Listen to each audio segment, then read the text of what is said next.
So she just done cook some brown stew fish for him, and the only thing wrong with him, a bone stuck in him throat, and him wash it down with little lemonade. Him even eat dumpling today. Think before you broadcast. A reminder from the Broadcasting Commission. Make it a new day.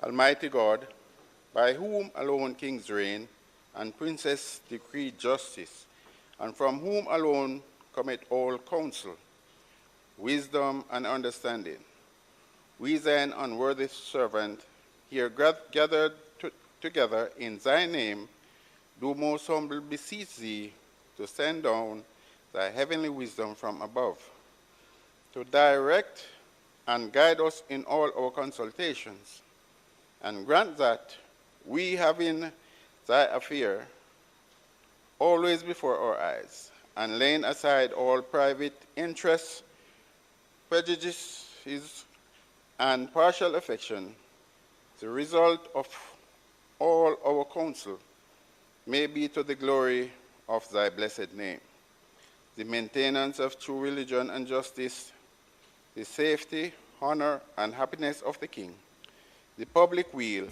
peace and tranquility of the island, and the uniting and knitting together of the heart of all persons and estate within the same, in true Christian love and charity one towards another, through Jesus Christ our Lord.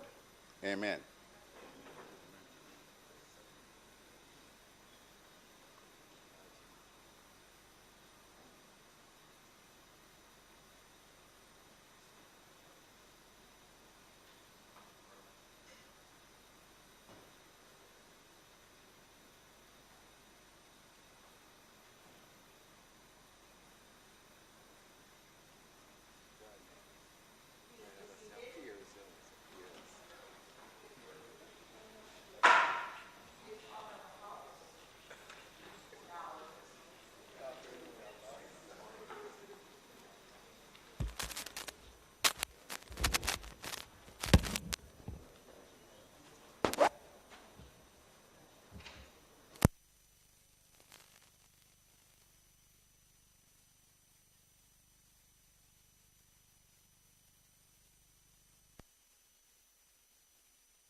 This afternoon, I want to welcome us all to this sitting of the House, to welcome all persons joining us online by various platforms, and trust we'll have a good and informative meeting this afternoon. Call of the roll.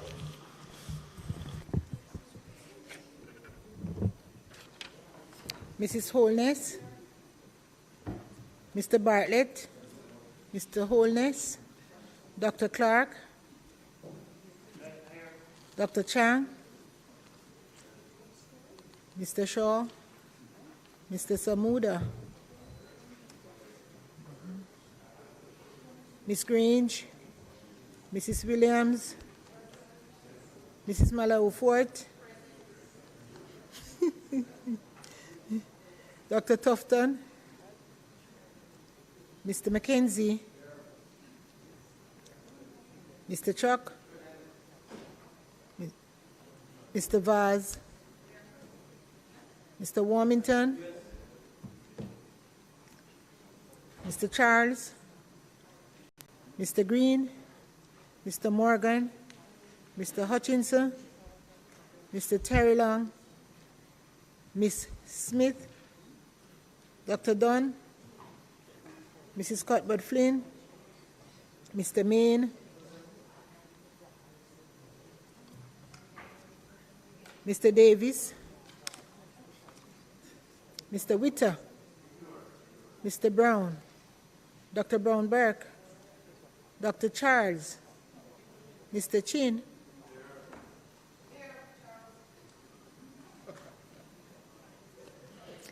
Mr. Clark, Mr. Cousins, Ms. Crawford, Ms. Daly, Ms. Davis, Mr. Goldin,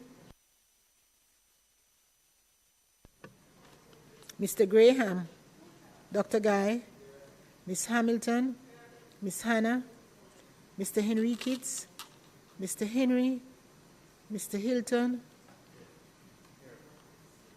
Mr. Jackson, Mr. Lawrence, Ms. Lee, Mr. Miller, Mr. Montague, Ms. Morrison, Mrs. Nita Garvey, Mr. Paulwell, Mr. Phillips, Dr. Phillips, Mr. Robertson, Mr. Robinson, Mr. Siblist, Mr. Slowly, Mrs. Vaz, Dr. Wheatley, Mr. Williams, Mr. Wilson, Mr. Wright.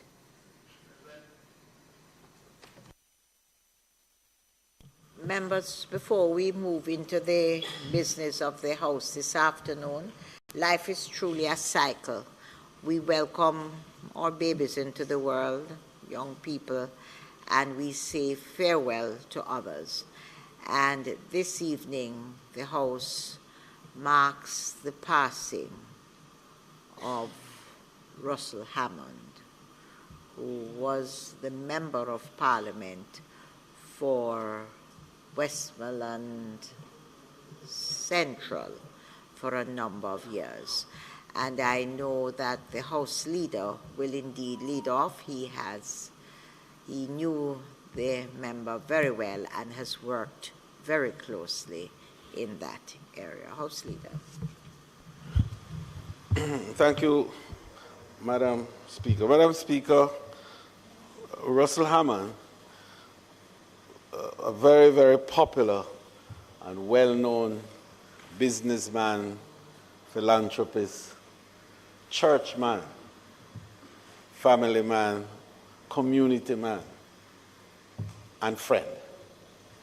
As a politician, his role in Western Westmoreland began his political career, but it was Central Westmoreland that he should represent in 1983. He was a councillor.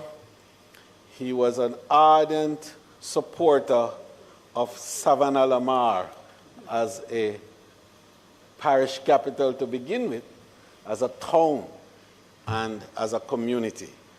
His footprints in Savannah-Lamar are indelibly printed. He has not only built one of the best pastry and bakery operations in Western Jamaica, in Savannah-Lamar, but he was a father figure to the people in the inner city areas of Savannah-Lamar. I think that's part of the lasting contribution that Russell has made, is that he did not divorce himself as a businessman from the community that he operated and worked with. And his bakery situated downtown in a very tough area. He did not allow the people of the area to feel that they were outside of the remit of his influence and control. So for him, the community around which his business operated was that ecosystem that he wanted to manage and to ensure that it was able to develop sustainably, and he succeeded. Madam Speaker, he not only succeeded in terms of building his own business in that sense, but he succeeded in winning the respect and regard of the other entrepreneurs and business persons in Savannah, to the extent that he was made president of the Westmoreland Chamber of Commerce. He was also a social engineer in many ways. He worked very assiduously with the service clubs of Savannah. He and I shared membership of a brotherhood. that is well respected globally. And he served in that capacity extremely well. And so we are very satisfied that the great architect is quite prepared to accept him and his triumphant entry. So we are, as a family, mourning his passing. As a House of Parliament, he served in this Parliament with distinction. He represented the people of Central Westmoreland adequately and well. And when the fortunes changed in '89, he did not give up on service. He continued as caretaker for the constituency. And then he went on to serve us in the Area Council, in Area Council 4, very extensively, covering parishes of Hanover, St. James and Trelawney and St. Elizabeth, and particularly his efforts in Hanover, because he really originated from Hanover, and his roots there remain very deep. We want to just reflect on him as a very jovial, happy person. You cannot be sad in Russell Hammond's company. He has a repertoire of jokes that is unbelievably deep and wide. And he had a sense of humor that was absolutely infectious. He loved 9 nights, and something that I really wanted to refer to. Most of us politicians get our little spur from 9 nights. But Russell Hammond didn't miss a 9 night. The member from Manchester Northeast isn't here. But he would understand fully what we're talking about. Russell Hammond was always there. He was there in life for his people. He was there also when they passed. And so Westmoreland mourns his passing, and so does all of Jamaica. And I want to convey on your behalf, through this medium, Madam Speaker, not just the sentiments of the Parliament to his dear wife Susan, who, you know, had been so devoted to him, but his children and his other siblings and the extended family. May his soul rest in peace and light eternal shine on him.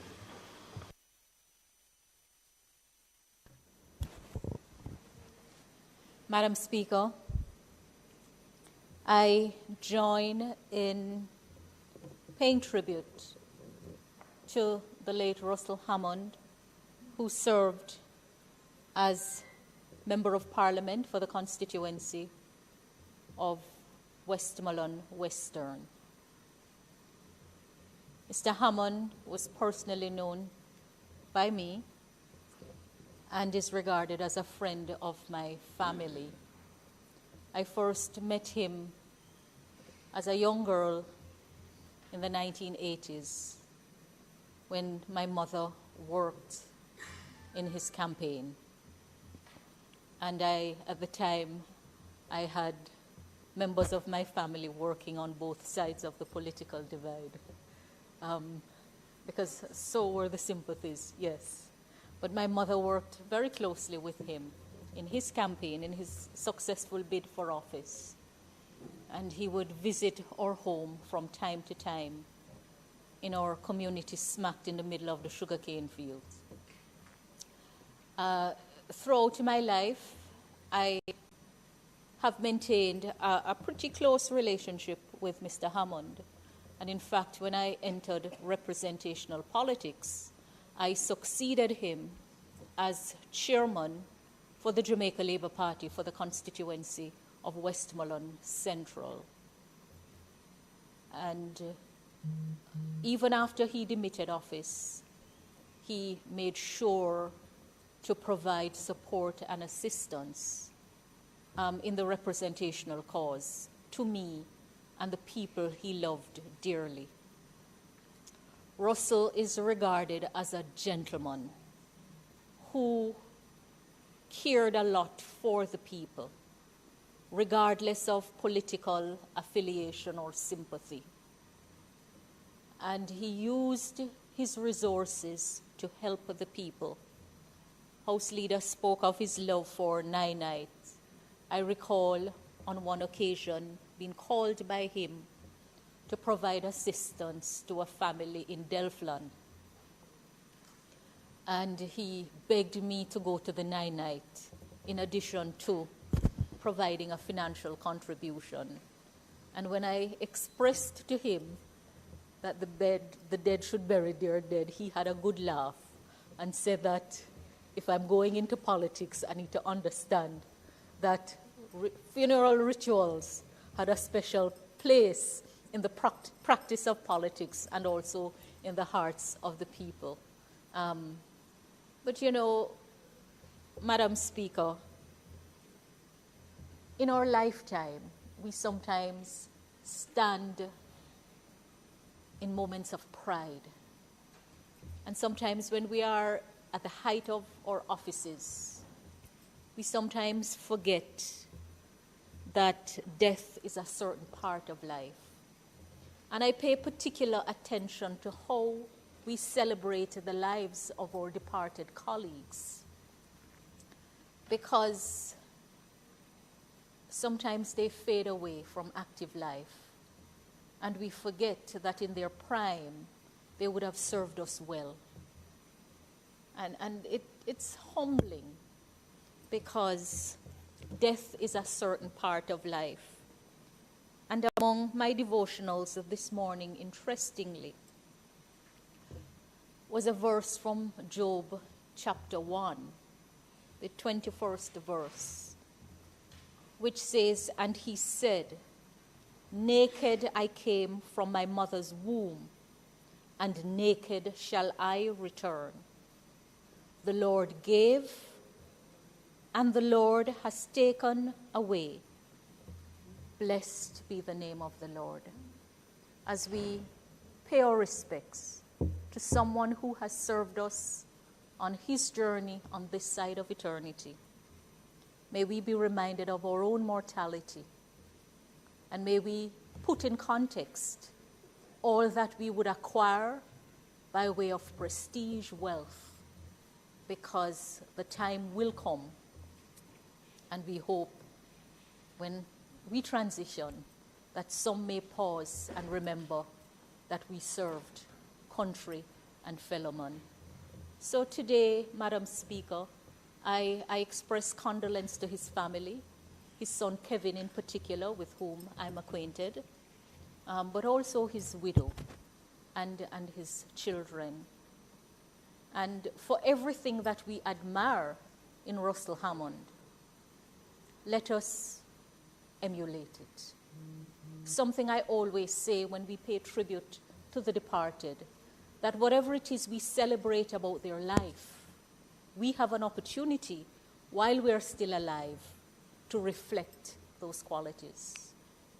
May his soul rest in peace.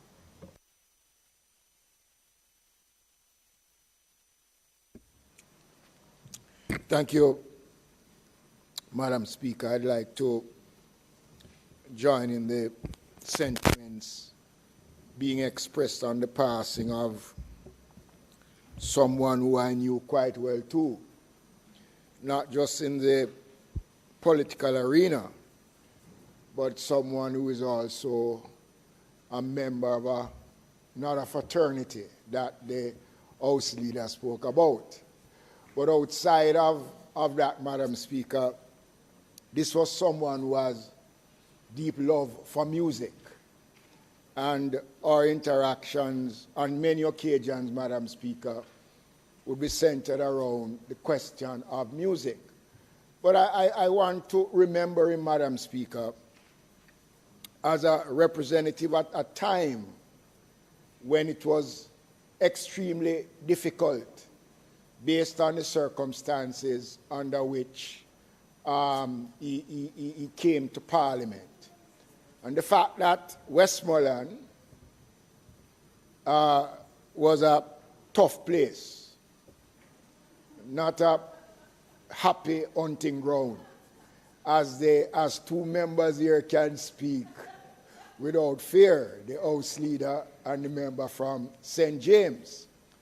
But he brought a certain level of representation to his constituents, Madam Speaker, which made him into an outstanding person. And he was highly respected, not just by those who supported the Labour Party, but the people in general, especially in Sav, had a great deal of respect and admiration for him. And you know, Madam Speaker, he came at a time with some new faces, Karam Joseph, Astil Sangster, you know, Burton Cook, that breed of new young politicians that came to serve their country. And I'd like to join in expressing sympathies to his family and to ask that this House, Madam Speaker, record him as one of those unsung heroes of this Parliament who might not have made any substantial contribution in terms of debate, but in terms of representing the people in the Parliament. I think he did a fantastic job. Thank you, Madam Speaker.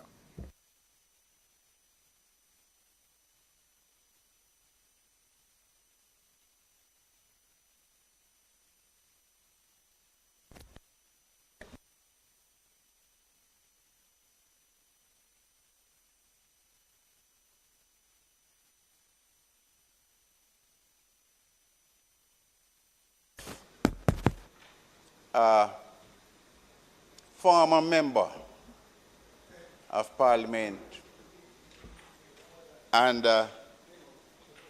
a community builder. I must also say, Madam Speaker, that once Mr. Hammond was my boss when I was a small boy. And, you know, when I was a child. And is one who I try to emulate.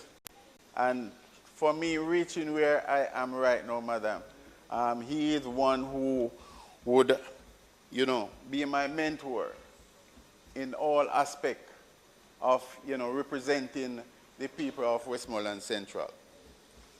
I remember once he was a justice of the peace as well. And I remember once, I think it was about a few years ago, when there was an incident there, you know, and he was one trying to serve his people.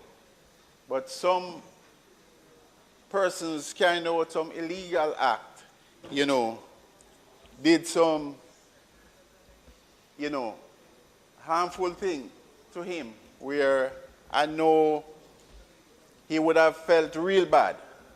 But I'm standing here today, Madam Speaker, to say that Mr. Hammond is one who would have served the constituency and the parish overall, you know, with dignity and pride. And one, you know, I think he's one such person that myself and all who from Westmoreland would want to say that is a man that we really, really miss.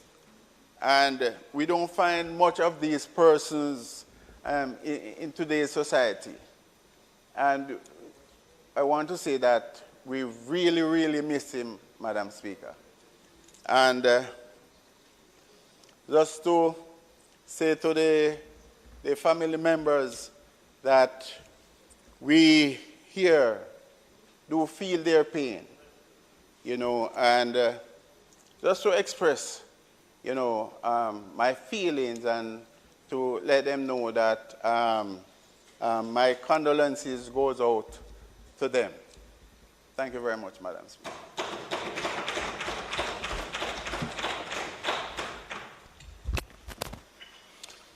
Madam Speaker, as you can see, I'm pinch hitting today, and I'm dressed in this fashion, which is not normal, black tie and all, because I'm coming from another funeral. And so, Madam Speaker, I want to join in the expressions from the speakers before me. But we can do a little better than that. The truth is that anyone who has served this Parliament, from whatever side, you would, even if you don't know them personally, you can empathize, because it's someone that has walked the walk and has walked in a fashion that all of us can relate to. And Russell Hammond, though I didn't know him personally, it was a big name, certainly in politics in the West. And it's one that one would hear about very often in a lot of ways, in the ways that has been spoken about him as businessman and as a politician, but certainly a respectable name. And though it seemed a bit ritualistic to us when we have to do it, the fact is that it must be important to the family to know that on this occasion and in their bereavement, the Parliament that he has served, and in serving the Parliament, served all of Jamaica, that we remember him. And so I want to join in that spirit to remember someone who has served this House, served this Parliament, served the people of this country, and has done well not only for himself and his party, but for the people of Central Westmoreland. So we joined, this side of the House joined in acknowledging his service and to pay condolence to the family and to wish family well, and our prayers, all of our prayers should be with him. So we'll say to him, walk good, Russell, walk good.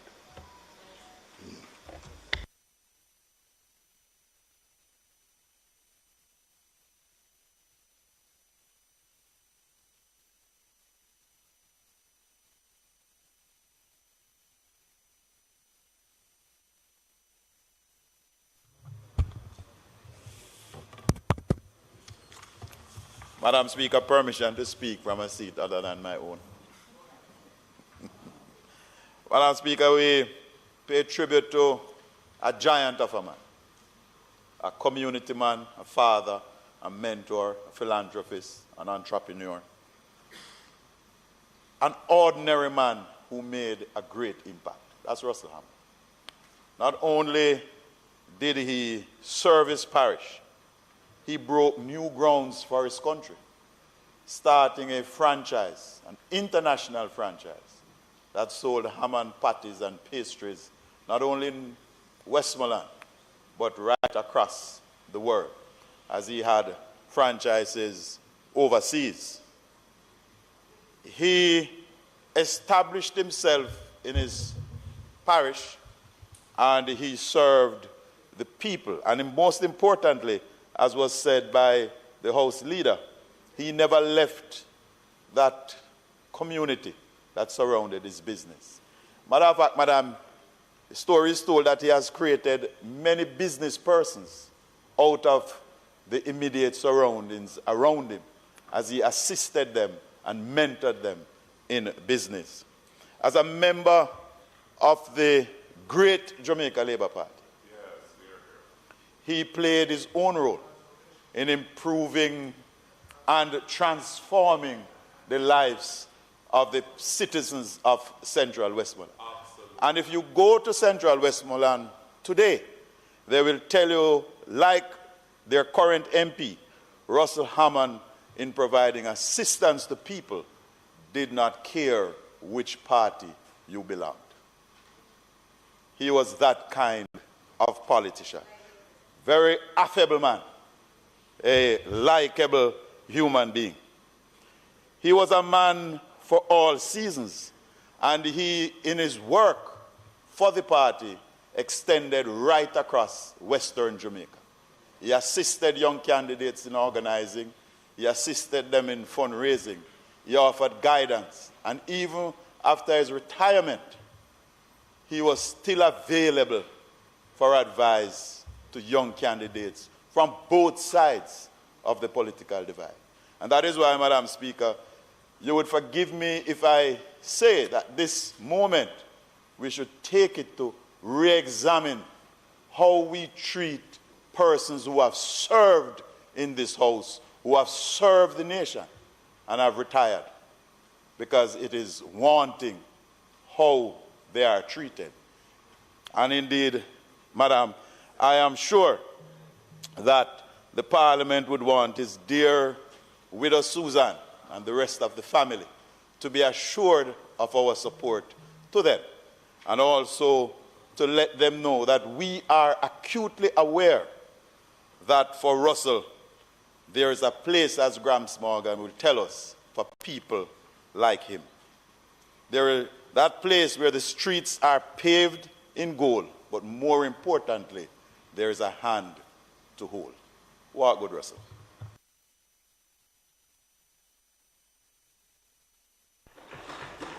Madam Speaker, I'd like to... Oh, someone is up.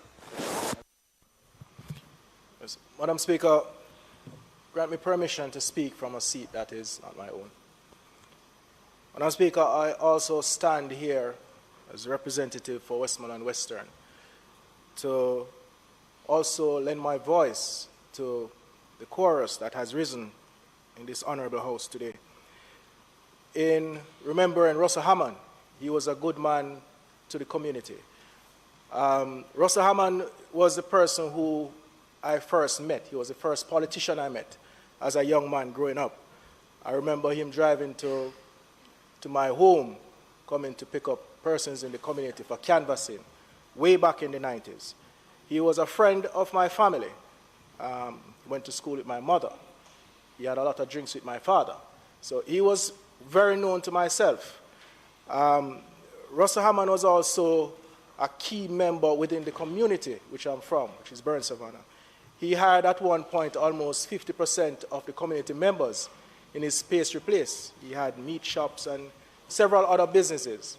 So his mark was quite significant within the Westmoreland Western area. And I have always seen Russell as the unelected MP for Westmoreland. He has always represented the parish. He has always put the parish first. And when I became the chairman for the constituency, Russell called me and said, you know, young man, this is a tough seat. I ran that seat, and I will lend you as much support as I can in winning that seat. And so said, so done, Madam Speaker.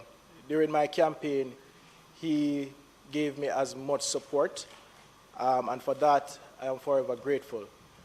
And when I won my election, I also called him, and he said, we finally did it. We took all 3 seats. It's something that I know he was pleased to see and pleased to be a part of, because I know my fellow colleagues, he also supported and helped them. So, Madam Speaker, I just want to stand here and say to the Hammond family, grandkids, Kevin and the rest, that Westmoreland has lost a true hero in many, many ways. And I've seen where during even walking the streets, persons talk about how influential and kind Russell was. You know, during one campaign, he rode on a white stallion through the community, just to show you how characteristic and charismatic he was as a person. So, Madam Speaker, in any way and regard, I say sincere condolences to the Hammond family. I thank you.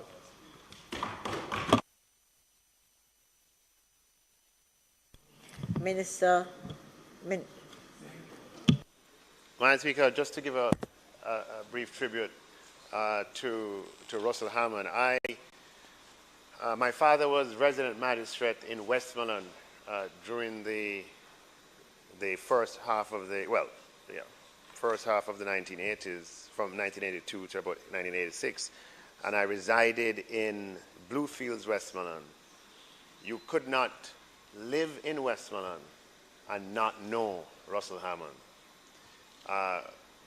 Russell Hammond operated, I think it was Hammond's Pastry Place, which was an establishment that every young person would want to go to because of the reputation of the products and the enjoyment one would receive from partaking in those products.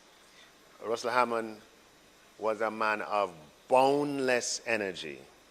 When I think back and realize that when I was there, he was only maybe 31 or 32, I would see him as a man who was as big as the world. Boundless energy, constant enthusiasm, love of country, and bubbling with ideas always. And I'm happy, Madam Speaker, that we paused for the few moments this afternoon to pay tribute to a towering Jamaican. May his soul rest in peace. I want to thank all the members who paid tribute to the late Russell Hammond this afternoon and ask the clerk to do the usual of sending a card to his wife and family to express our feelings. I'm going to ask us now, we ask God in his infinite wisdom to grant comfort to his wife and children, particularly, and his family at this difficult time. May we now stand and observe 1 minute's silence in memory of.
May his soul rest in peace, and may light perpetual ever shine on him.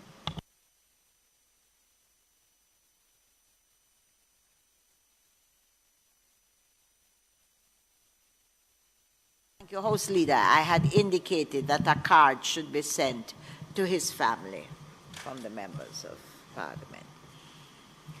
Statements by ministers, announcements, bills brought from the Senate, petitions, papers, reports from committees, notices of motions given orally, questions and answers to questions, motions that may be made at the commencement of public business requiring notice, motions relating to sittings of the House, motions for leave to introduce bills, presentation of bills without leave of the House first obtained, public business. House Leader. Speaker, the public business today will entail the receiving of the biannual report from the Governor of the Bank of Jamaica. Madam Speaker, it can be recalled that the appropriate motion was made and the requirement for this Standing Finance Committee to receive the report from the Governor is now to be effected. So, Madam Speaker, in the normal way that we operate, I would ask you to suspend the House so as to allow for the Standing Finance Committee to meet and for the House to resume later for its final deliberations. May it please you, Madam Speaker. Members, the question before us is that the House be suspended to allow for the meeting of the Standing Finance Committee to consider the monetary policy statement that is before us. Those in favor? Those against? The ayes have it. This House is now suspended.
The Standing Finance Committee of the House of Representatives, consisting of all our members, is now convened. May I ask Minister to open this committee meeting with a word of prayer. Let us pray.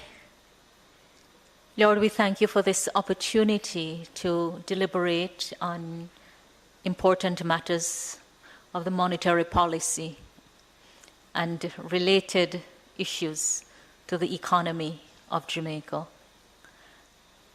Give us focused attention, understanding, clarity, and Lord, help us to make right decisions and better decisions as we are informed on matters of high technical nature. It is in Jesus' name we pray. Amen. Thank you very much. Members, you would have remembered that on the 6th of December 2022, the House of Representatives, by resolution, referred the monetary policy statement dated August 2022, supported by the quarterly monetary policy report, May 2022, volume 22, number 4, and the quarterly monetary policy report, August 2022, volume 23 and numbered 1. The committee's report, along with the monetary policy statement dated August 2022, supported by the quarterly monetary policy report, May 2022, volume 22, number 4, and the quarterly monetary policy report, August 22, 2022, volume 23, number 1, is now before us for consideration. The committee is now ready to start its deliberation, so I'll ask the House Leader to inform us as to how we will proceed with this matter. Thank you, Madam Chair. Madam Chair, the procedures will follow.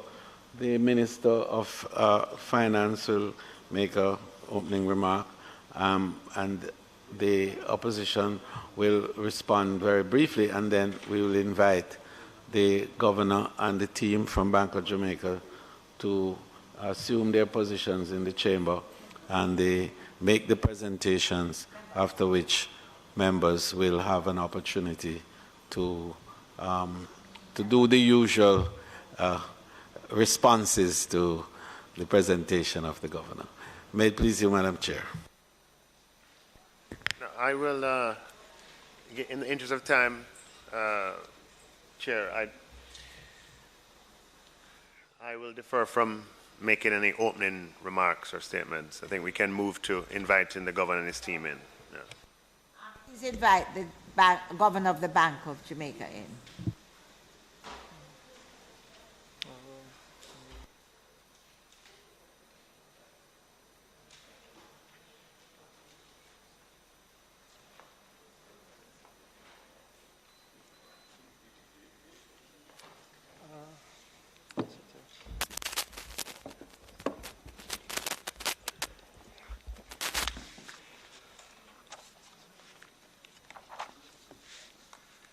I want to welcome you, Governor, and your team to this sitting of the Finance Committee. And of course, as usual, we look forward to all your answers and all that you have to share with us. Welcome. Thank you, Madam Speaker. Good morning. Thank you for the opportunity to have. Just one sec, Governor. Just some procedural. Beg your pardon. Yeah.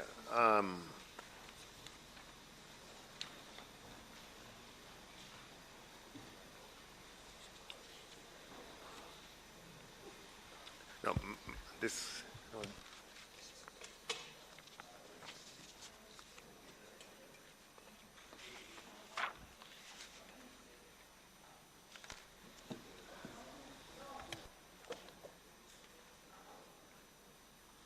Go ahead, Governor.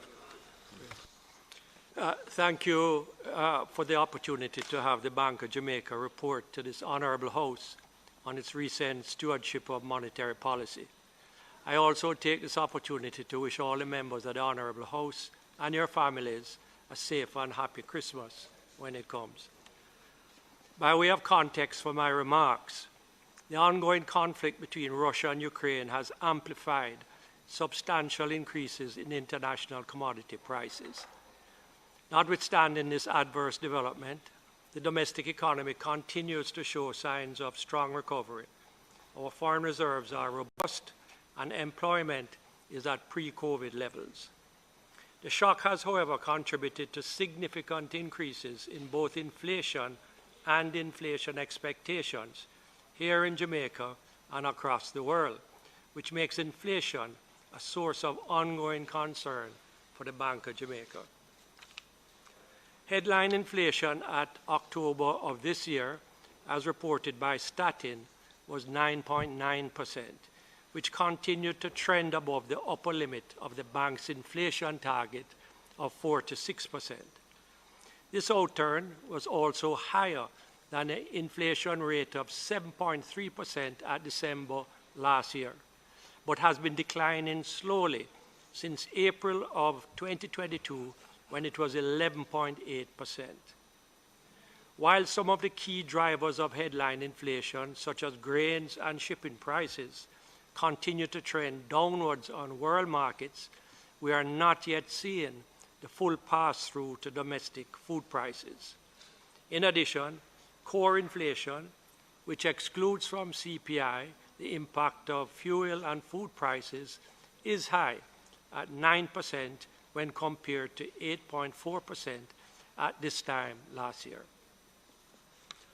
Monetary tightening amongst Jamaica's main trading partners has also continued at a rapid pace, which carries the risk of increased capital outflows from Jamaica and a faster pace of exchange rate depreciation if domestic monetary policy is not correctly aligned.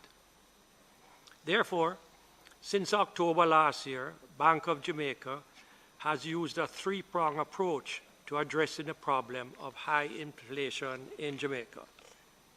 These include: 1, gradual increases in the bank's policy rate by 650 basis points since October of last year. 2, the provision of US dollar liquidity support to the foreign exchange market to foster stability in the exchange market.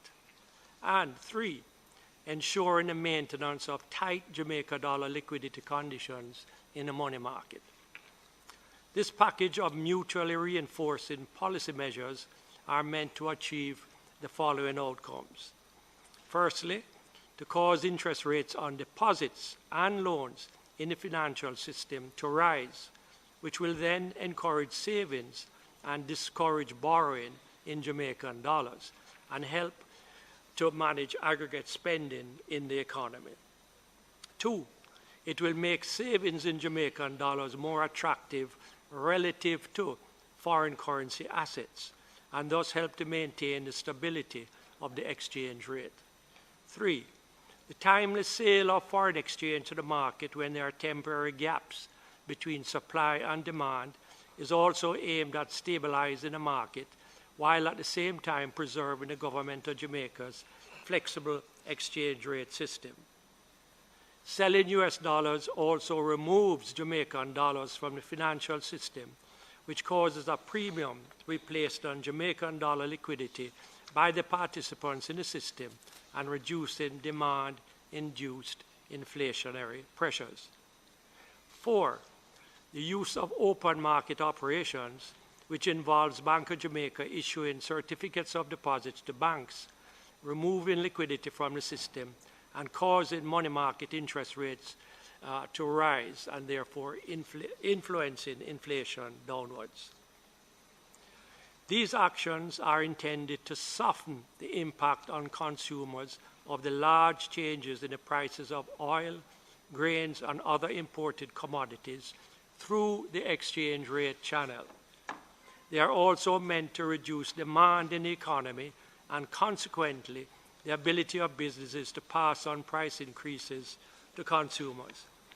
Finally, they are meant to assure people that inflation in the future will not continue to rise unpredictably, and so allow them to act today in ways that are consistent with the maintenance of low, stable, and predictable inflation in the future.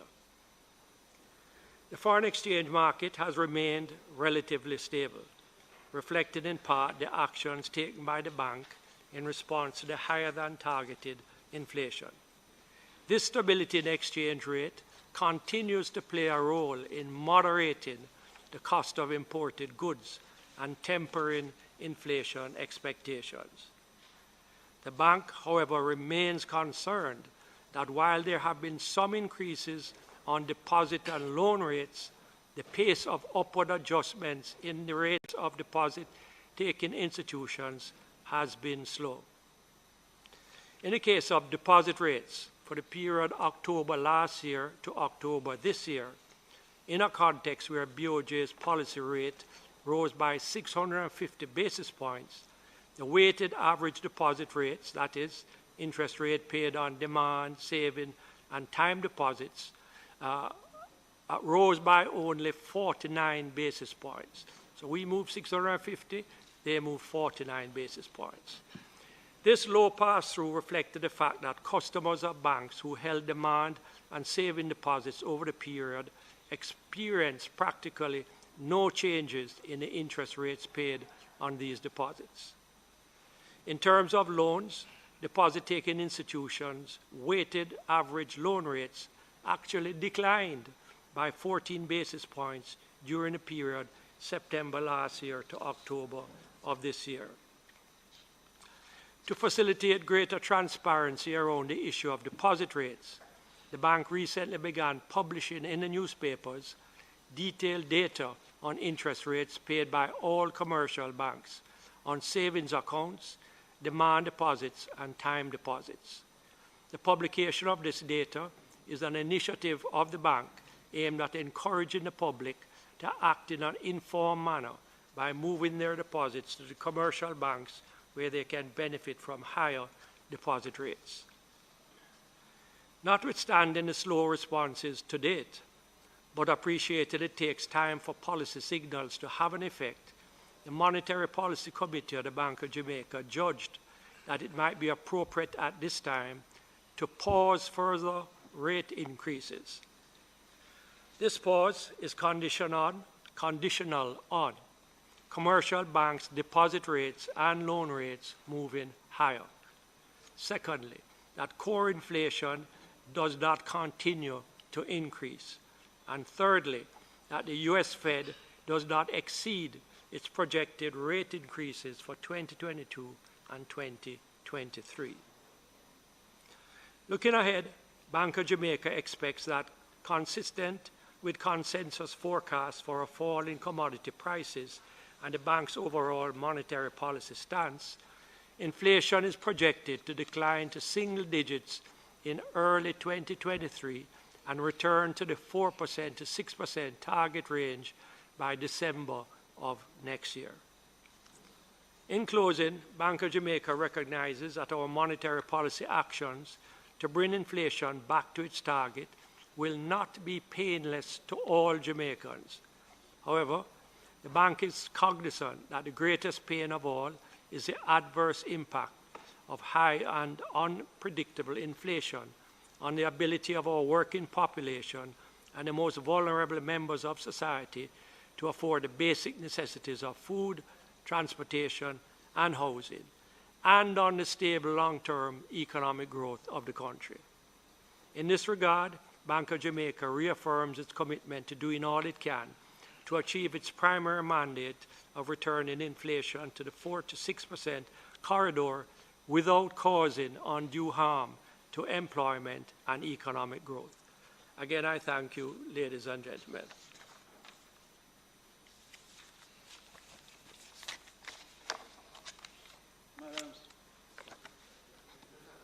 Madam Chair, oh, you're going now?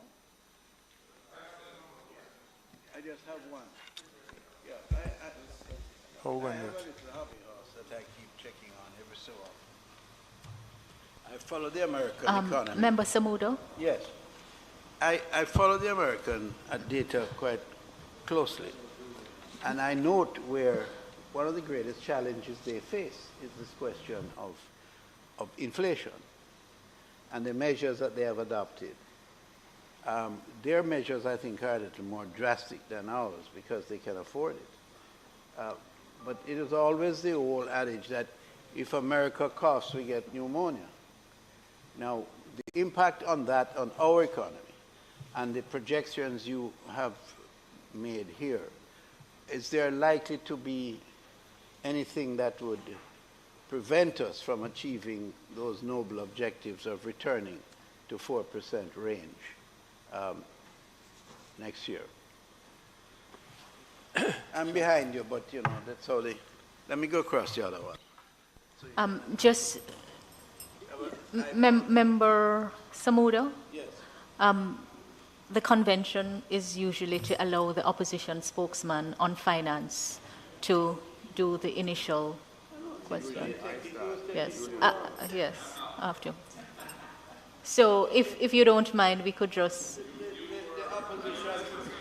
Yes. All right. After you have concluded your questions, we would invite Member Robinson to pose his questions and make his comments. Member Robinson.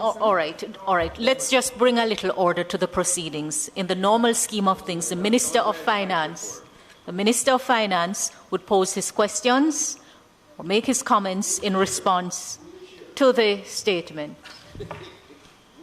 Through you, Madam Chair, through you. And then to invite the opposition spokesman on finance, just to bring a little order through you, Madam Chair. Yes, member, yes, what happens in the US has a profound effect on us here. Notably today, I believe, or yesterday, they announced that inflation in the US was 7.1%, so coming down. Yes, and the Fed announced that they were doing 50 basis points, so they are on target to do what they said they would do. Those are good signs for us. It means that what they expect to happen is actually occurring. No, the Fed doesn't expect that there will be a recession in the US. They expect a soft landing. And to the extent that they do achieve that soft landing, it's good for Jamaica, particularly in respect of tourism, but also remittances. There's a view, though, that says, and Minister Bartlett, who was in here a while ago, may agree, that the pent-up demand for tourism is so intense that even in a recessionary situation, people will travel. And so tourism, we hope, will stay robust. Remittances, also, if unemployment doesn't go beyond, say, about 5.5% in the US, we should still have good remittance flows. It's currently about 4%, I believe, somewhere around 4%, so maybe 1.5% more. We should still be able to get good remittance flows. So it's hard to predict, what will happen. Risks tend to jump up and bite you just when you don't expect it, and from events that you didn't project to happen. But most likely, prices internationally will continue to trend down.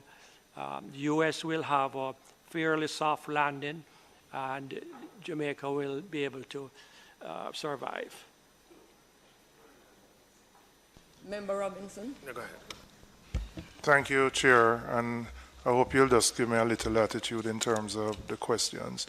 I want to just start by having a discussion with you about what I would call the basis of the inflation that we have seen over the last 18 months. And your response has primarily been on the side of increasing rates. Now, in looking at the inflation, I would say most of it has been driven by the external factors, the supply chain constraints that arose out of COVID, the war with Russia and the Ukraine, which pushed oil and commodity prices significantly up. I wanted to find out first what element of the inflation number would you attribute to demand or second round impacts here in Jamaica? So if we are at, let's say on average 10 to 11%, how much of that can be attributed to that? Secondly, given that the DTIs have been slow or stubborn in responding to the BOJ's increases, I would say that the increases have not necessarily had the intended impact of curtailing local demand. And as such, it would reinforce my view that what we have been experiencing, where we have seen a decrease in prices, is primarily from imported inflation and the reduction in both oil and commodity prices. And then I wanted your perspective, and I want to acknowledge the work you have done in maintaining the stability in the foreign exchange market. But I would again ask, to what extent are the non-interest rate increases to what extent have the other factors outside of interest rate increases brought that stability? You have taken, for example, Petrojam and JPS out of the market. You have intervened heavily. How much has that contributed versus the increase in interest rates? So if you could take those first. Yeah, thank you, Member. So we work through two channels. One is the interest rate channel, and the other is a foreign exchange channel. Undoubtedly, we have been more successful on the foreign exchange channel. And why? Because we have a direct impact on that channel. We hold the country's reserves, which are very substantial, and we can intervene to match supply and demand when there is a temporary imbalance. So we have been quite successful with that. The interest rate channel is far more complicated for Jamaica, not so much so in the United States, but in Jamaica. And why? Part of the reason is the asymmetry in the Jamaica banking system, where two institutions hold 60% or more of all the deposits and all the credit. So unless one of those two institutions move, nobody moves, or moves very little. Or even if the others move, doesn't have a big impact on the system.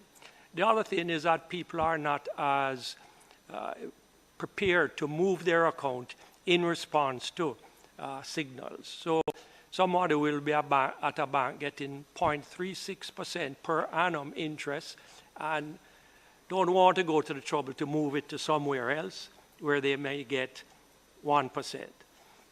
So there's a rigidity in the system. So all the signals that we are sending doesn't transmit itself right down to the base. And until you impact commercial banks' deposit base, then you can't really influence their loan rates. So we have had to come up with other ways, and one of the ways that we do it is to publish in the newspaper, and we hope that that will inspire depositors to, if not move their account, at least ask their bank, why is my savings rate so low? When we know you are getting from the Bank of Jamaica 7%. So every institution that has to leave money with us is getting the 7%. And they are giving their depositors at the base hundreds of thousands of depositors who constitute the bulk of their funding base, 0.5% or 1%. So at least maybe if they don't move their account, they'll ask a question of the bank, why aren't you giving me a better rate? But these are peculiarities and rigidities in our system that makes the transmission of our policy signals quite muted. The other thing we have had to do, and I must say to the credit of the commercial banks, is that we keep an open dialogue.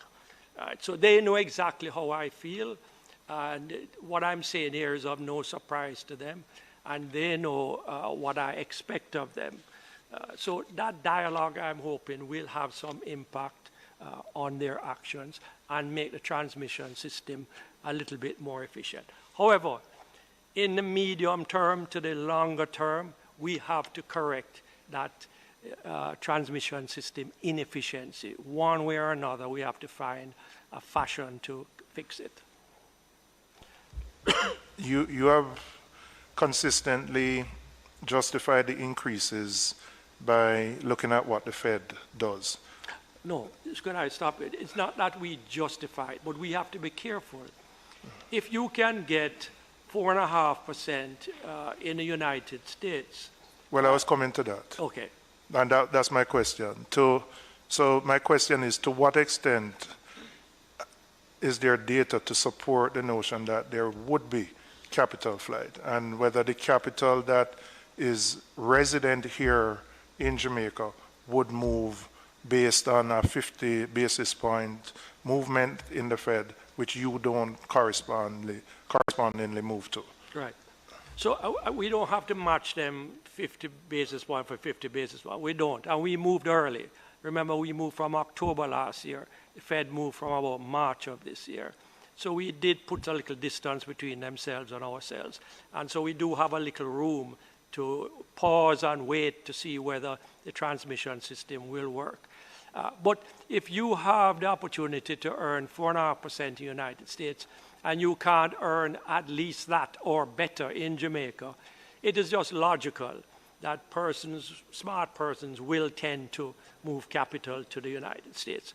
And we can't allow that, in the sense that it will put pressure on our exchange rate and cause prices to rise as a result. So we don't set our rate based on the Fed, but we keep an eye out at what the Fed is doing to make sure our flank is protected. I suppose my theory is that I don't know that the issue of capital flight is as strong, or the probability of it happening. I think there are other factors that people look at in making a determination about whether they move their capital. Yes, the interest rates are one, but yes, I'm not convinced that that is the strongest. If I may add something, because this is intended to be a discussion, right? I mean, it's not capital. Frame it as capital flight is probably a bit dramatic. It's more portfolio flows. Yeah. So you don't have to move your money out of Jamaica for it to have an impact on exchange rate. People maintain J dollar balances and US dollar balances at the same time, and there are conditions under which they will make those kind of switches. But some of it is indeed capital flight in terms of moving money, and it's a lot of it, would be on the part of financial institutions who hold investment portfolios. They can keep those investment portfolios in any range of securities that they choose to. And under certain conditions, what does happen is that those broker-dealers will just switch. And they have brokers in Florida or in New York or whatever, offer them a portfolio of securities, and they'll just switch to those if the conditions warrant it. So it's a real phenomenon, I would suggest. Yeah. So sorry, I'm not saying it's not real. I suppose my question would be the extent to which that becomes the interest rate is the dominant factor versus other variables in the overall macroeconomic. It's not a dominant factor, but you are right. There are other factors too, and fiscal stability is an important one, because investors look forward and say, is the fiscal balance good? Is the country on the right track? So it gives them a little patience. But just to point out, when it is said that the US dollar is strengthening, that really is the same thing as saying funds are flowing to buy the US dollar and driving the price up. And those funds come from all over the world. And Jamaica is no exception. Once US rates rise, if other countries don't match those rates, you'll find that funds flow to the United States to buy dollars and to make it stronger. And then the final question in this round that I would ask, what's the data that you use to make a determination of what you consider the neutral interest rate? And would you say we are at that point right now? Right. I guess you could say this is a well-kept secret. And the truth, though, is that there is no neutral interest rate that we have in our minds. I don't know whether Wayne has one. It's a pretty fuzzy concept, but it's really a rate at which we believe at some point in time, it's neither encouraging of investment nor discouraging of investments. And in times when we are fighting inflation, we tend to be discouraging of investments and therefore raise it beyond the neutral rate, and the opposite when we want to encourage. So that's as much as I can say. Hello? Yes, Member Governor. Bolden. Thank you. Thank you, Chair. Although the movement of rates in the banking system has been negligible over the period to October, on the loan side, less than 20 basis points on average. Gone down.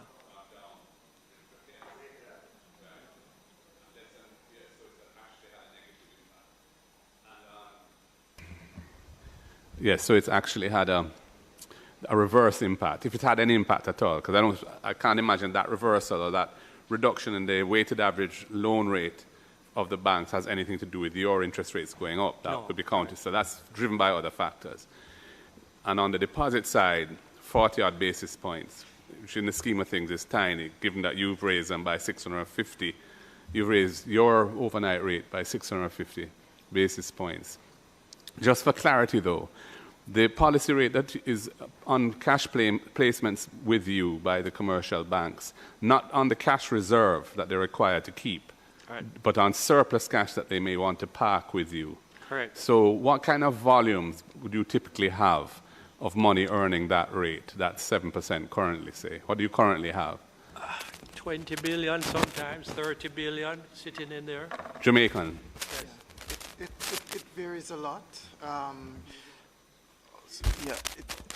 It varies. It can vary a lot. So, for example, when we started the monetary tightening in around October, it was very high, around 45 billion on average. Since we have tightened up, it has declined to between 15, 20 billion on average. Okay. Although the rates in the banking system don't really appear to have been impacted in any real way by the movement in the overnight rate, the policy rate, in the capital market generally, there has been an impact.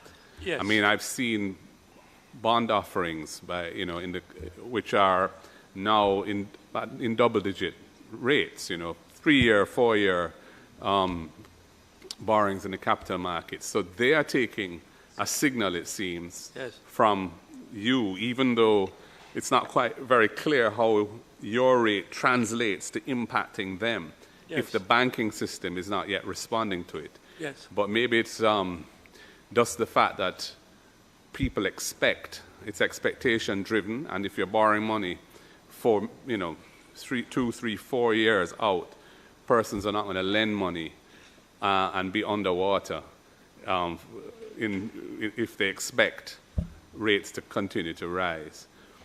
My question for you is this, really. We went through a roughly 11% real GDP fall in 2020 as a result of the pandemic, and we are now getting back to where we were in terms of the size of the economy in real GDP terms. And, that recovery, as one would expect, is at fairly high rates, because essentially what is happening is that productive capacity existed already. It was just being underutilized because of the pandemic. Hotel rooms were there, but they weren't being occupied, and so on. Now that travel has resumed, the occupancy rates are up again, etc. And so the economy has come back, close to or at where it was now. Close to, yeah.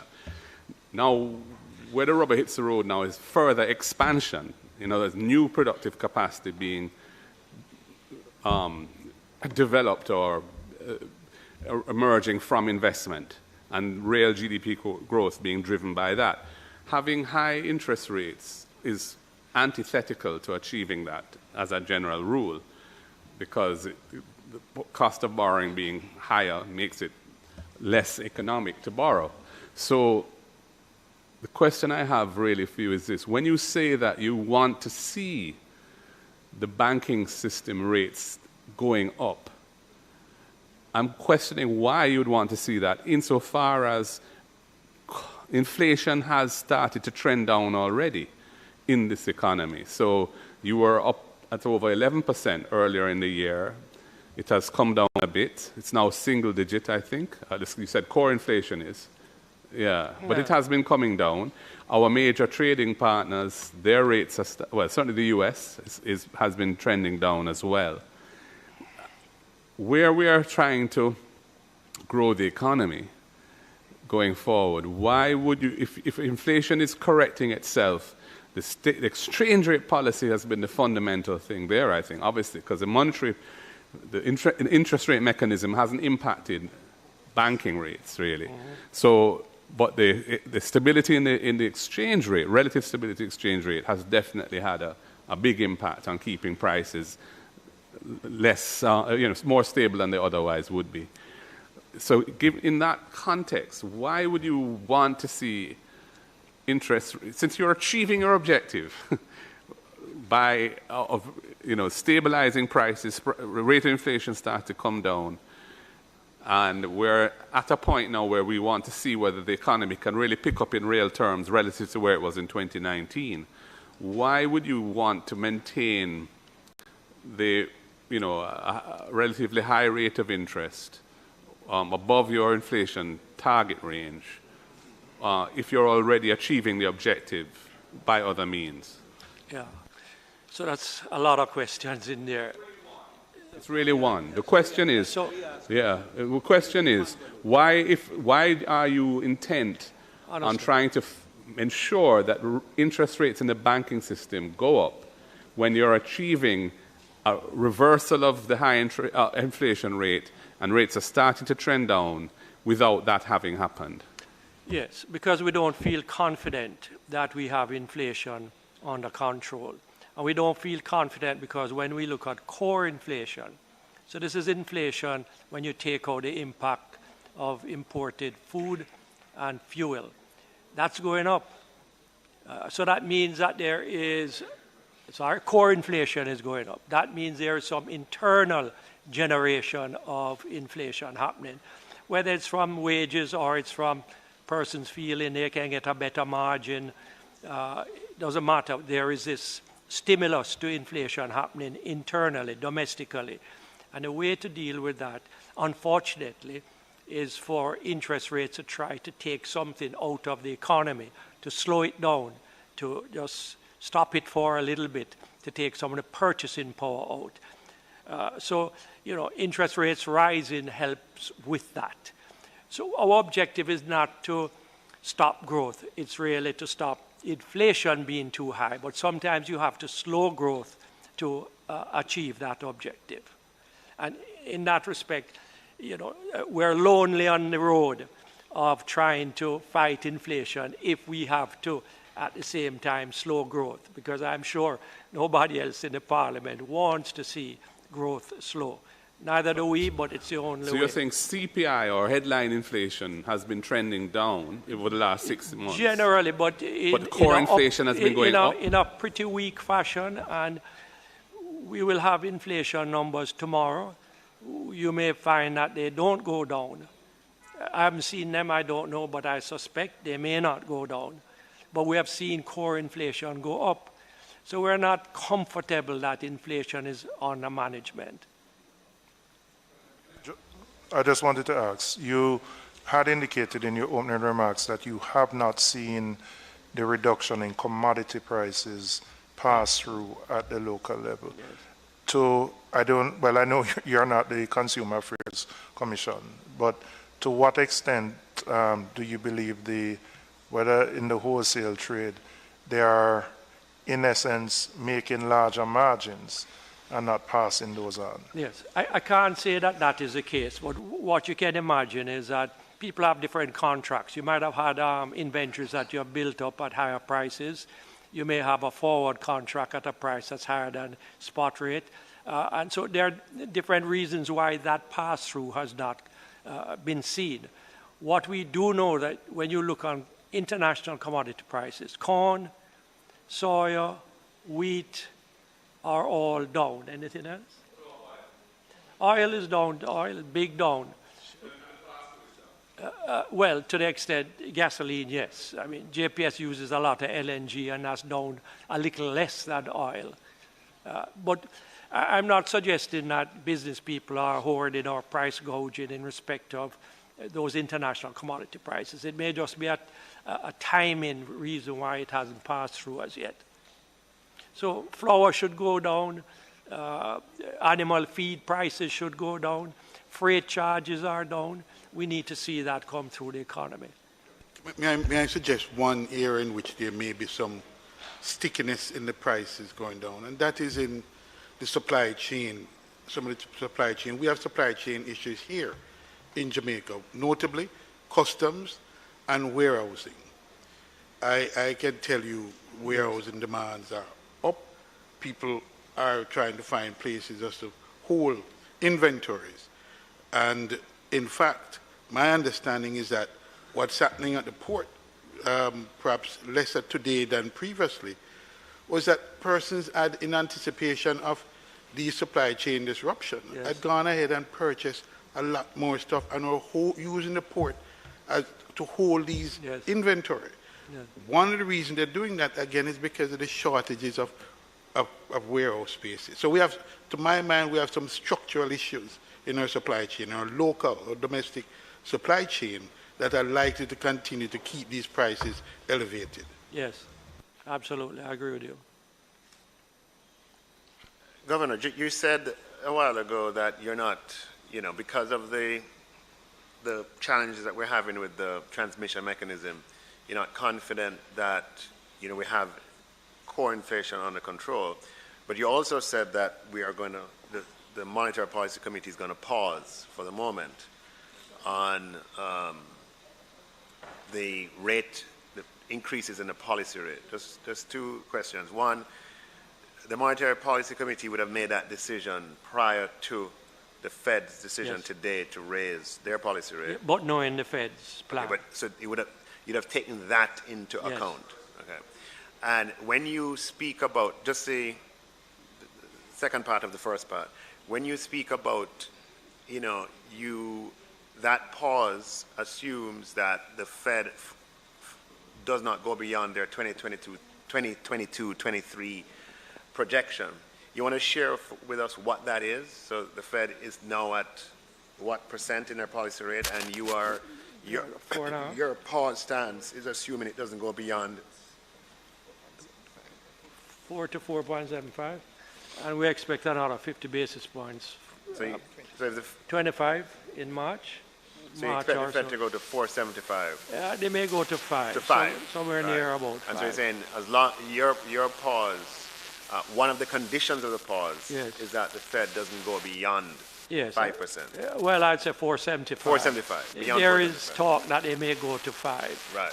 But with inflation coming down nicely, maybe they won't. Right. Yeah. And another condition you said was that you get some response from the financial institution. Correct. That one is crucial. Yeah. If core inflation is trending up here, what is the basis of your projection that by the end of 2023 you expect inflation to be within the 4 to 6 target range? Sounds optimistic, right? And, BOJ is not always doom and gloom. Ever? It's really based on international commodity prices, the consensus that those are headed down. So long as wars don't pop up and other big surprises, generally speaking, the supply chain issues are being worked through, freight rates are down, and international commodity prices are falling. And it's on that basis that we expect a big hunk of our inflation to come down. Member asked how much of our inflation is imported. We estimate it's about 70% of our inflation is imported. And that's why... How much of the core inflation would be imported?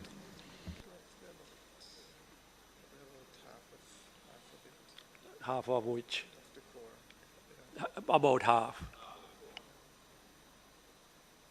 I wanted to ask about inflation expectations, and over the, let's say, the 15 months that you have moved the policy rate, you have moved your rates 650 basis points. What are we seeing in terms of the expectations? Are they becoming anchored strongly, weakly? What would you say expectations are now? Coming down, but slowly. You know, a couple of points here or there. But the fact that they have not persisted up and that they are coming down a bit is very encouraging to us, because we don't have the tradition of having a positive outlook on managing inflation down. So when people feel that there is a possibility that inflation may not go high, I think the last number was, is it 11.7,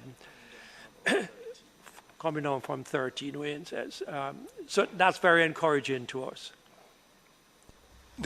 You said your pause was conditional on the banks responding. I'm not optimistic, simply because, you know, moving accounts are difficult, and there's almost a lethargy to accept what exists now. How long will you, if you don't see movement from the DTIs, how long will your pause last for? Can't say. The Monetary Policy Committee is going to meet Friday and Monday and look at all the data, and that the deposit rates is one of the things we'll be looking at. But I would say, you know, for another 30 days, we would like to see something either announced or actually happen amongst the big DTIs and generally in the whole of that system. When you quote those interest rates in the banking sector, the 40-odd basis point movement on the deposit side and the reduction of 17 or whatever on the loan side, that's in both currencies, FX and... no, just Jamaican. Just Jamaican. Yes. So what's happening on the US dollar deposits in terms of the pricing of that and US dollar loans, where that's a closer correlation, I suppose, to what's happening in America? Correct. Yeah. That would be queued on the Fed, and I'm sure those would have been inching up. Do you have data on that, or you don't really track that separately? No, we don't track that closely. But one of the points I wanted to make is that when I speak of deposit rates moving up 40 basis points, most of that is term deposits. So if you went to the bank and said, I want to do a CD 30 days, those rates have moved up more in line with our rate. It's the small man at the bottom, the savings and the checking account persons, who are getting virtually no increase at all. And that is what is allowing the banks to do nothing, having to do nothing on the credit side. Sorry. Governor, when I look at closely at the US and how they're responding to the inflationary pressures, it seems to me they're doing at least two things. One, they're introducing a strategic piece of legislation like the IRA, the Inflation Reduction Act, which deals with addressing some of their structural issues. The president was the White House stepped in when there was a threat of a rail strike. They stepped in directly. In fact, Congress did. Congress ordered them to settle on a contract basis. Quite extraordinary. My point is that the effects of a reduced inflation in America that augurs well for us, as you mentioned earlier, is the result of active other policy instruments, including on the fiscal side. You alluded to it about the fiscal thing. And you take these into consideration. My personal concern is, I don't see a lot of that happening in our space to drive down to ensure the stability of prices, and I'm particularly concerned about the risk of wage rate rise. That's outside of my portfolio. Yeah. So, Governor, to what extent do you factor in the fiscal costs of your monetary policy in over the, it's one thing to do a short-term shock to the market by raising rates, but if you are sort of going to hold it till you see the banking system respond, and they haven't responded after over a year in any meaningful way. In the meantime, the Treasury bill, other rates are impacted by the signal that you're sending. As I've said, in the capital market, borrowing is significantly higher than it was 2 years ago in terms of rates. And the Treasury bill rate has gone up to, it's fairly close to your policy rate, I believe, like the 90-day rate and so on. Yeah. Our ministers, variable rate securities, J-dollar securities, are priced, a lot of them, or repriced off of Treasury bill rates. So it impacts the fiscal accounts in a serious way. I mean, now you may say you've saved the money on the US dollar side by keeping things stable, and that's true, and I'm sure he's grateful for that. But, there's still a substantial portion of the public debt that's denominated in local currency, around a third or something. And that, I don't know I don't remember what portion of that is variable rate. Yeah. 30% of 30%. Yeah, so that's like 10% of the domestic debt. Yeah. Currently, 70% is fixed. Yeah. And 30% variable. So that has muted the impact somewhat. But still, there is a cost. Yeah. And there's a cost to BOJ too. Yes. Yeah, we're aware of it. Yeah. I mean, when you pay 7% on liabilities that you take from the market, you are not offsetting that by an income of you're not an intermediary in the same way as a banking system. So you're incurring losses from that activity. You may be making them back from other aspects of what you do. What do you expect the Bank of Jamaica's overall P&L outcome to be for this fiscal year? Still good, because a number of movements are occurring. One is the rates we are offering are higher, and therefore the cost to us is higher. We hold some of the government of Jamaica's debt, so to the extent that that goes up, we benefit from it. But we pay a lot more than we actually earn back in interest rates to Jamaica. The foreign reserves are doing much better, as you can imagine, in terms of interest rate, because as they come due and reprice, they are picking up on the new interest rates there. We have some mark-to-market losses that are unrealized, right? And when those securities mature, we'll get back those mark-to-market losses. So overall, Bank of Jamaica's P&L will be strong even during this period. Could I just ask, on the side of the DTIs, what are you seeing in terms of provisions for bad loans, which would have been relatively higher during COVID? What is that situation now that more businesses have opened back up? Yeah, I have the real man in charge of that sector here. You just lean over. So, provisions in the sector are quite adequate. It's about 120% of bad loans, which means for every dollar of bad loans, banks hold $1.20 of coverage for that. And that would be about consistent with where we were a year and a half ago? Okay. Is there a trend in non-performing loans? Trend is down. Trend is down. Yes, from pandemic days, it's down. Yeah. Good. Member? Governor, I have a question. Thank you so much for the presentation. And I still can't believe that the Bank of Jamaica is in Parliament, reporting to Parliament, considering the many, many long days, years, months that we anticipated all of this. So thank you so much.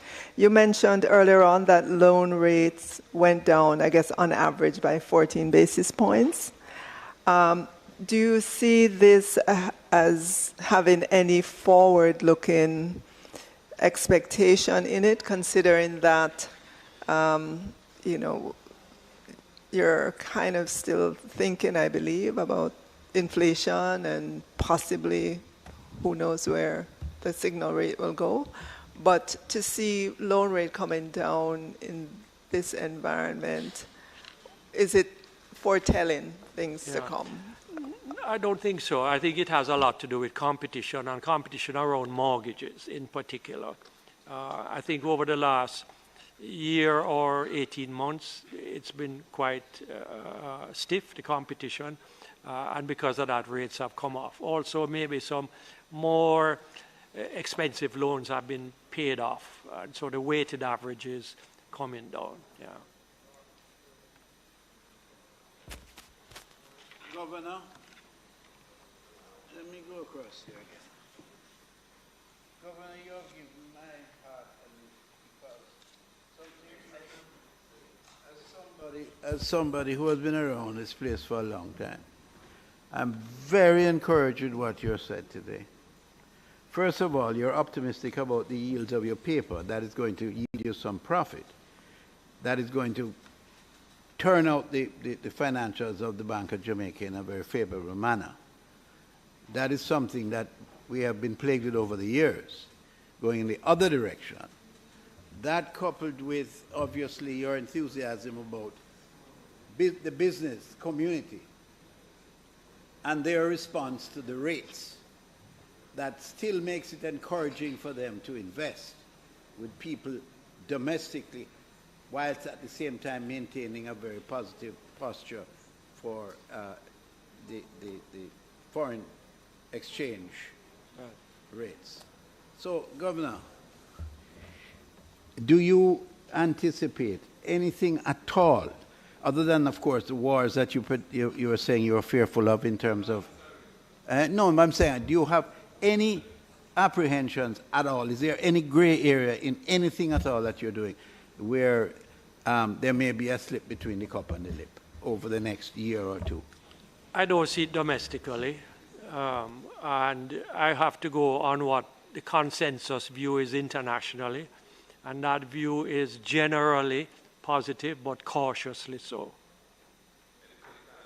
I ask you that, although my friend next door doesn't want me to say this. I ask you that because in all of the positives that you have uttered, and the enthusiasm that some people have for the future, there are those pessimists that lurk in the corners, but jump out at you ever so often. And I'm relieved to know that as far as the bank with your expert team are concerned, the future seems very optimistic.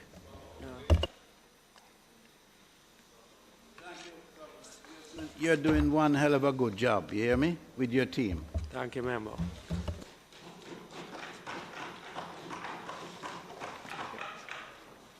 Is that it? Thank you, members.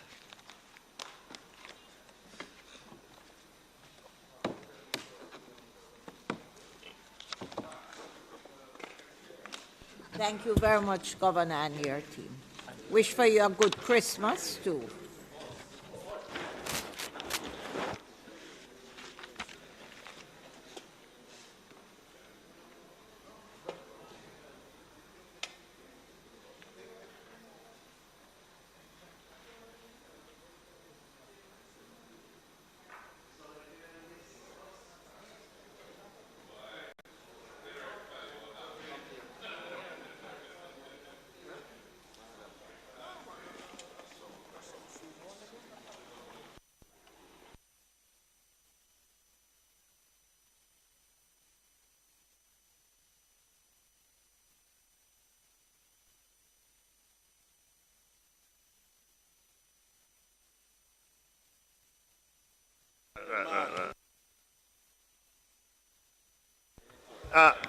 The monetary policy statement dated August 2022, supported by the quarterly monetary policy report, May 2022, volume 22, number 4, and the quarterly monetary policy report, August 2022, volume 23, number 1, have now been examined by the committee. Madam Speaker, please ask the members if there are any objections. Members, I now put the monetary policy statement dated August 2022, supported by the quarterly monetary policy report, May 2022, volume 22, number 4, and the quarterly monetary policy report, August 2022, volume 23, number 1. Those in favor? Aye. Those against? The ayes have it. The report of the monetary policy statement dated August 2022, supported by the quarterly monetary policy report, May 2022, volume 2022, number 4, and the quarterly monetary policy report, August 2022, volume 23, number 1, is before me. Is it the wish of the committee that I sign the report? Those in favor?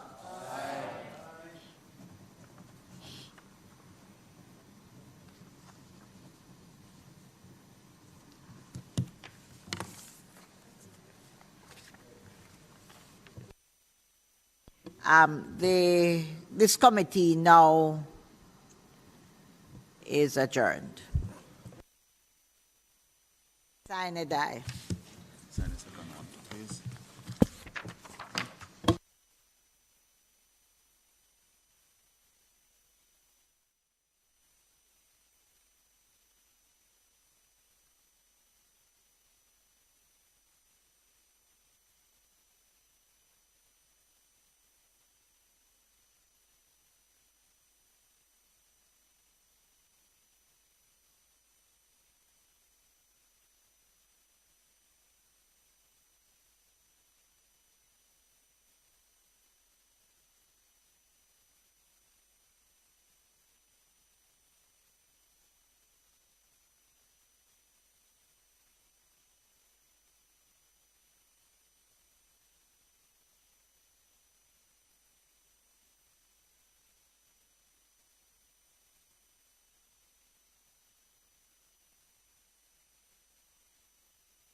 Violence against women and girls is a human problem, not just a woman's problem.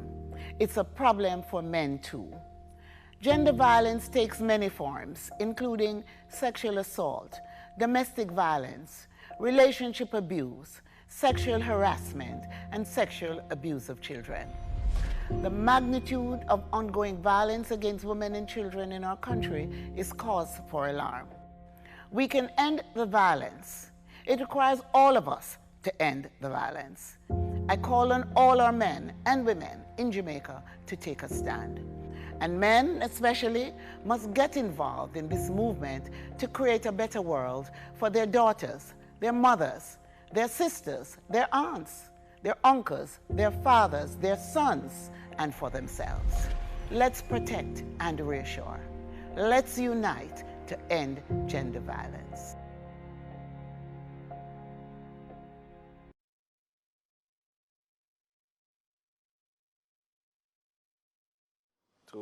To be submitted. One, of course, from the Standing Finance Committee, which we just dealt with, and the other from the Standing Orders Committee. May it please you, Madam Speaker. Members, the question before the House is that the items from the agenda, announcements, reports from committees, and notices of motion given orally be recommitted. Those in favour? Those against? The ayes have it. Announcements.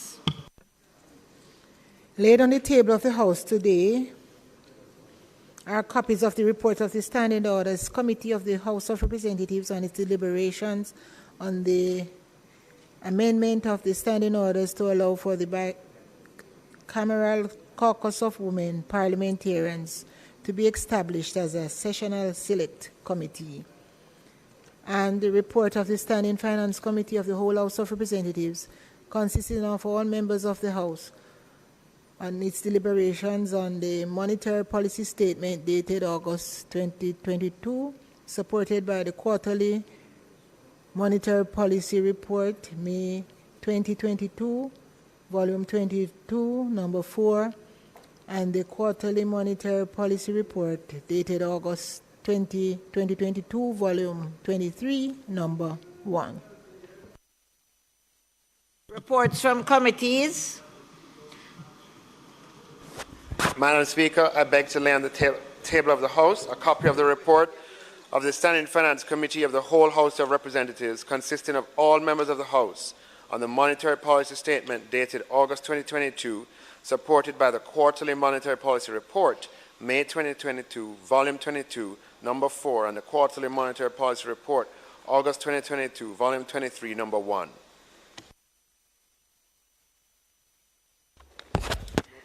Madam Speaker, I beg to lay on the table of the House a copy of the report of the Standing Orders Committee of the House of Representatives on its deliberations on the amendment of the Standing Order to allow for the bicameral caucus of women parliamentarians to be established as a sessional select committee of the House of Representatives.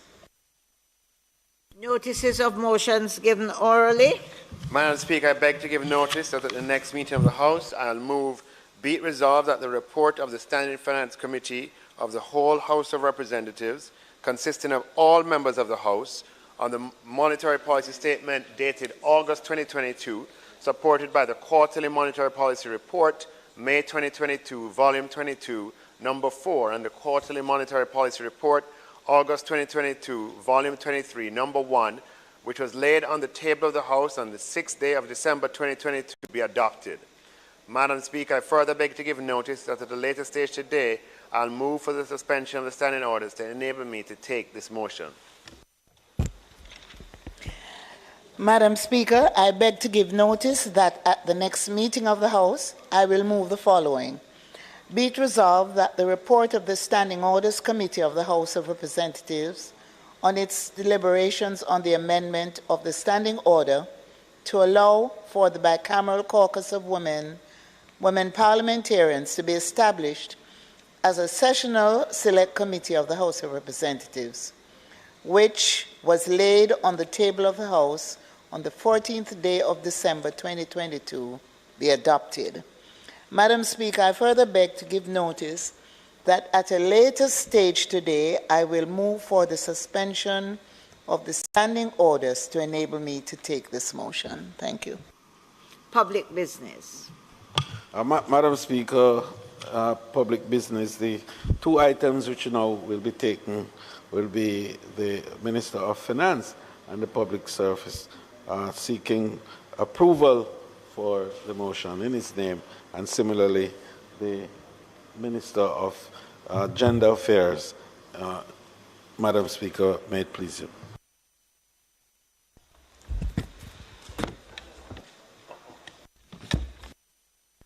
Oh, you want to go first?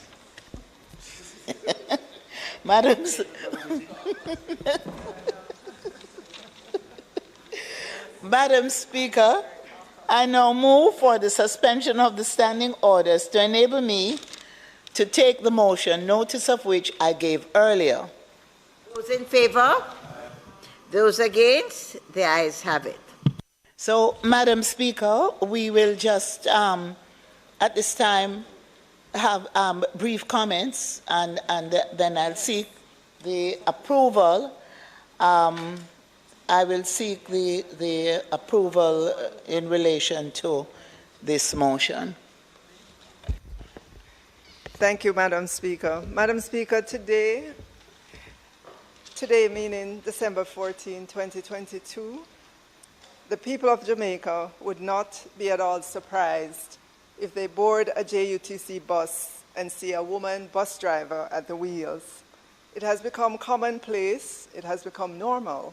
Of course, everybody today would say women can drive public transportation vehicles if they choose to do so. Madam Speaker, not so in 1969. If you recall then, the surprise, the shock, when Mrs. Dorothy Eubanks answered an ad. She had all the qualification and she got the job. It was an oddity. It was a shock. But that was because the society then determined that there were certain things women should do and not do, and so bus driving was not one of those things. But nobody asked the woman or women of the things that they could do. Madam Speaker, we would not even give a passing thought to that today, let alone a headline. And so today I rise on the motion on a women parliamentary bicameral caucus being put forward by the member from St. Catherine Central and the Minister of Culture, Gender, Entertainment and Sport. I agree that as a nation we can be pleased that we support the commitments of the guiding principles in the National Policy for Gender Equality 2011, the Convention on the Elimination of All Forms of Discrimination Against Women, the Inter-American Convention on the Prevention, Punishment, and Eradication of Violence Against Women Convention, and the Beijing Declaration and the Platform for Action, particularly regarding the issue of enabling gender equality in Jamaican society. Madam Speaker, gender awareness raising plays an important role in informing women and men about gender equality, the benefits of a more gender equal society, and the consequences of gender inequality. Gender awareness raising changes attitudes, changes behaviors and beliefs that reinforce inequalities between women and men. So, Madam Speaker, as women in the House, we are held to a greater responsibility to ensure that the needs of our girls and women in society are reflected in the legislative agenda, and that as women, even though we may be from different political parties, we can work on issues to benefit women. Thanks to Parliamentary and all who've been working to make this particular awareness building happen, my awareness has certainly been raised, Madam Speaker. We owe it to our girls to be good examples for them to emulate and to continue to advocate to open those doors that are not yet opened to them. But I also say in closing, Madam Speaker, if you are a man or a boy, you can work alongside women and girls to achieve gender equality and embrace healthy, respectful relationships. Thank you, Madam Speaker. Madam Speaker, as out of character and strange as it might seem, I rise to support this measure fully. And it is born of an experience I had only a few nights ago, when I had reason to visit the Bogwalk police station. And on exiting, I saw one of the army vehicles. And there were, I believe, 4 or 5 persons in it, with one standing by the left front door, which is usually where the head of the unit would enter the vehicle from.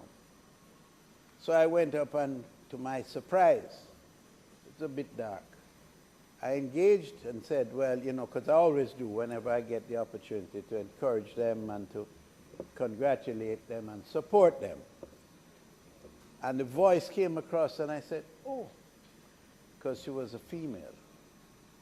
And I said, what are you going, where are you going now? She says, we have come to collect members of the constabulary force to join us in a joint operation. And she said, would you pardon me, please? And she stepped into the vehicle as head of the unit, a female. I must tell you, it impacted me greatly. Because when one considers that, as it's called, the fairer sex is often preoccupied with other aspects of life, to know that this young lady was in the thick of it, going out at night to protect the lives and interests of the Jamaican people. I was very moved by what I experienced. So I endorse what you say completely. Everyone must come to grips with the fact that women now can take their rightful place beside men on an equal footing. What they can do is other than some extraordinary physical feat, but any other aspect of the job that is required of a man historically can now be done efficiently and competently by members of the fair sex, as it is often termed. So congratulations. You have the full support, I'm sure, of this House. Move forward as you have been in a positive way. Thank you very much, Madam Speaker. Thank you, Mr. Samuda. I didn't think you said as surprising as it may seem as being out of character, but I don't think it's out of character, because you have been blessed with one powerful, wonderful woman who has been by your side, who has been very capable and efficient in assisting you in the political arena. So I don't think it is out of character, but it is good to have you stand up and say something. So, Madam Speaker, I just want to say that today is a historic day, and that I'm proud to be a woman and to be a member of this Parliament, and to be part of 63 members of Parliament, or 62 plus myself, who are in support of this initiative. So we have joined many other parliaments across the world who have set up bicameral women's caucuses that have served their parliaments well and their country. And I know that this will serve Jamaica well, and I'm just happy it crosses political divide, and it's a combination of the upper house and the lower house, and every single member in this chamber can now be proud that we are part of history, and we have joined many other countries of parliaments across the world who have been a shining example in this regard. So, Madam Speaker, it's now my pleasure to close the debate on the motion and ask that it be approved. The question is that the motion brought by the Minister be now approved. Those in favour? Those against? Your motion has been approved.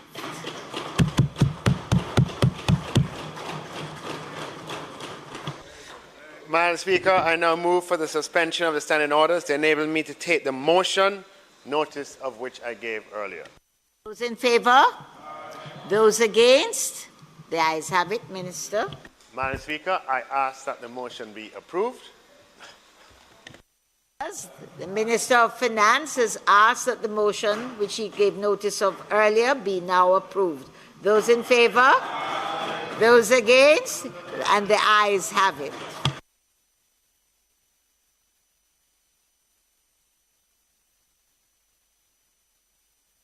Good. Madam Speaker, it is not intended to do any further business for the day, but given the season, Madam Speaker, and this time of the year when we reflect on the nativity and we reflect also on the purpose for this season, one that doesn't only speak to good cheer but speaks to love and respect and giving and sharing and understanding, and where it inheres a sense of wanting to serve rather than to be served. It's a great time of the year, Madam Speaker, and this House pauses now to reflect on our own stewardship as leaders of the country, as servant leaders of the country, with the operative word being servant, and that it is ours now as we give back in our communities. We've given of ourselves and our time and our energy and our acumen and our rigor of our mind to not only legislate and to deal with issues that affect our people, but to make decisions that will inure to their benefit and their advancement. And even though, Madam Speaker, during the year we've had the cut and thrust on both sides, and sometimes it gets a little spirited, and comments are thrown at each other, taken correctly, of course, because we understand the value of the banter, but the essence of what we are all about, that notwithstanding how we trade ideas and information and thoughts, we are committed to one thing, and that is to the betterment of the people of Jamaica who brought us here as their representative.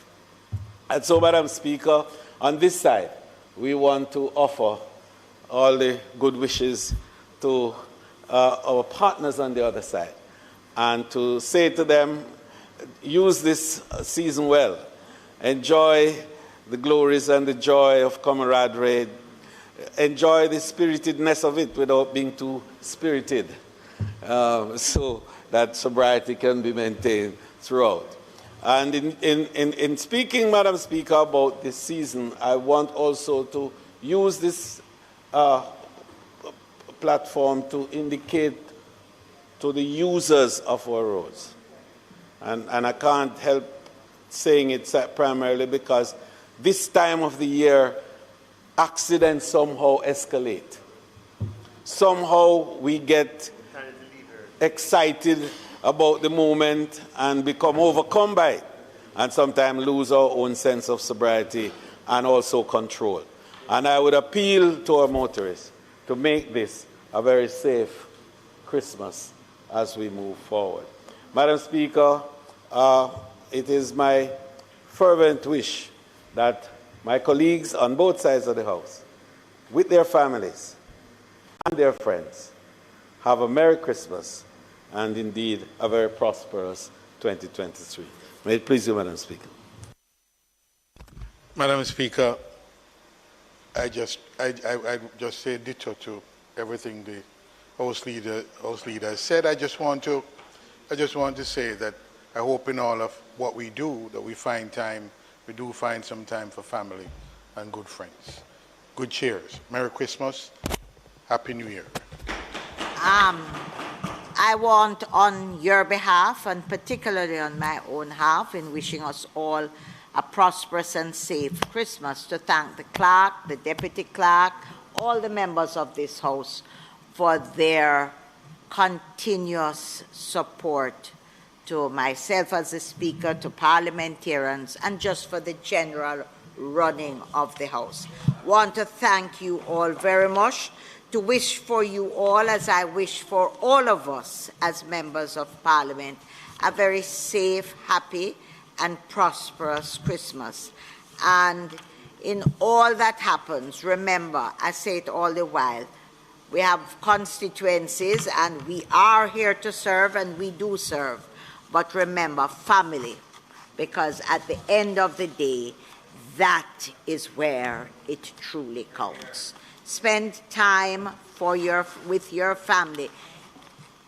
Just etch out a little time that must belong to them, to you. And you know, the Bible says if you don't know, you can't love anybody else if you don't know how to love yourselves. So spend some time for yourselves. Have a blessed and wonderful Christmas. This House is now adjourned for a date to be fixed.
Every Jamaican has the right to know what is happening in Parliament, to know when new laws are being passed, and to give their opinions on legislation before either house. Every Jamaican has the right to see their representatives in action, making laws, holding the executive to account, representing the people, working for the benefit of all Jamaicans. It is your right to observe first-hand meetings of the Senate, meetings of the House of Representatives, and the meetings of parliamentary committees. You may also take a tour of your parliament. To find out more about the Houses of Parliament, please call 876-922-0200, follow us on Instagram and Facebook, or visit our website at www.japarliament.gov.jm.